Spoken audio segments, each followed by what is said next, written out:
This video is now in session, and Melanie Stansbury has won the 2021 special election in New Mexico's 1st congressional district. So this district was seeded by Deb Haaland back a couple of months ago when she resigned to be part of Biden's cabinet, so specifically the Secretary of the Interior, and thus a special election had to be run, and in the end, Melanie Stansbury, the Democrat, won out against the Republican Party, which is not surprising. This seat has a partisan lean of about 18 points. So that's a lot.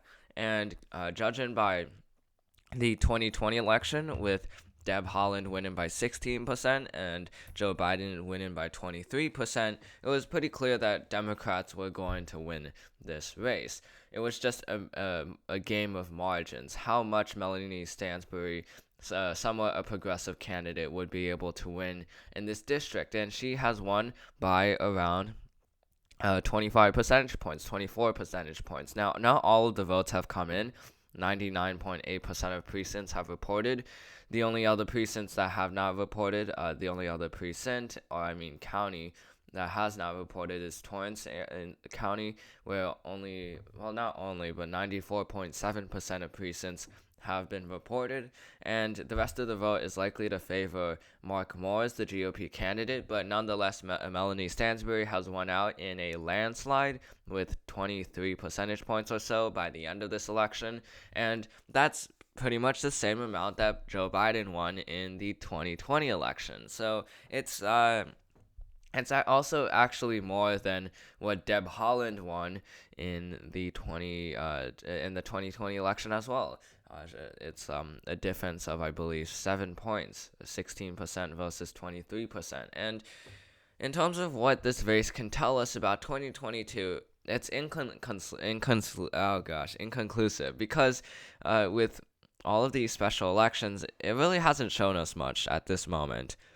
And we can't really read that much into these elections. You can see Louisiana's 2nd district swung towards Democrats. The Louisiana's 5th election swung towards Republicans. Texas 6th swung towards Republicans. And the New Mexico's 1st district special election swung towards Democrats. And thus, it's very hard to make a determination when you have Democrats overperforming in 2 states, or I guess 2 races, and then Republicans overperforming in 2 other races. And thus, it's inconclusive to see how this would affect 2022. But what this can tell us, though, is that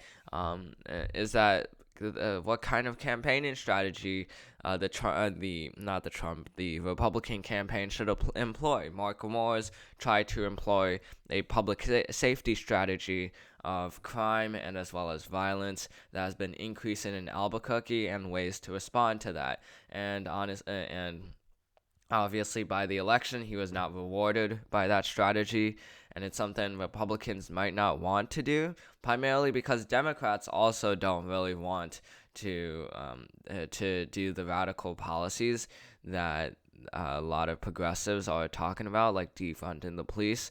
That's something Democrats have been wary of at this point after the 2020 election, which had hurt them. Those kinds of messaging, like the BLM movement, and as well as the defund the police movement, and those kinds of catchphrases are not really that liked among the American public. And Melanie Stansbury, the things she did do is that she said she would lower the police budget, but she still won by 23 percentage points. So it's not really that simple for Republicans to simply go against defunding the police. Nationwide, it might work a little bit better, but here it kind of goes on the contrary of that opinion. So what the GOP party, what the Grand Old Party will do, they have a lot of strategies that they can do. They'll most likely employ the strategy of Democrats are passing way too progressive bills, and it's all just a liberal wish list of stuff, and as a result, we have to stop them, so you have to elect us to Congress. That's what the GOP message will most likely be. For the Democratic messaging, they'll probably bring up policies from the 2020 to 2022 legislative session that shows Democrats doing well with policies, getting policies passed that are popular among Americans. And there is something interesting, though, about this election. There is one thing interesting, which is that Republicans expected to do much better than this. They expected the margins to be around 15 percentage points at most, maybe 10 percentage points or 7 percentage points at best. So the fact that they thought that the margins will get narrower means that there's something worrying about Republicans, which is that Republicans might need to rely on Trump in order to win. They might need to rely on voters who don't want to vote unless if Trump is on the ballot. And with Trump not being on the ballot in this election, then a lot of those voters might not have turned out. Now, the turnout for this race was obviously not that high. It's a special election in a non-competitive district, but if we go here, you can see the margins 79,000, 46,000, 47,000. And then if we go here,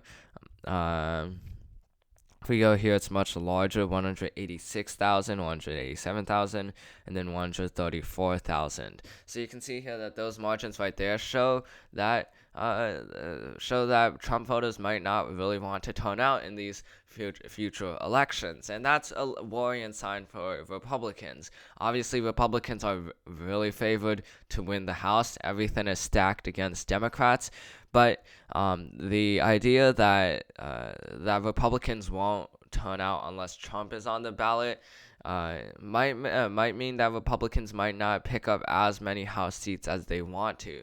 Instead of picking up around 50 seats, maybe they might pick up only 20 to 30 seats. But nonetheless, any kind of pickup for Republicans makes them very close to getting the House majority.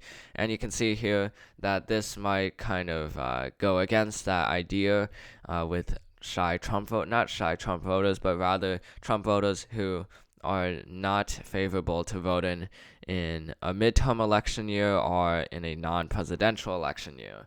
So this is just one special election. Don't read way too much into this because that kind of hypothesis could very well be discredited by Texas's 6th district, with a Republican swing of 14 points.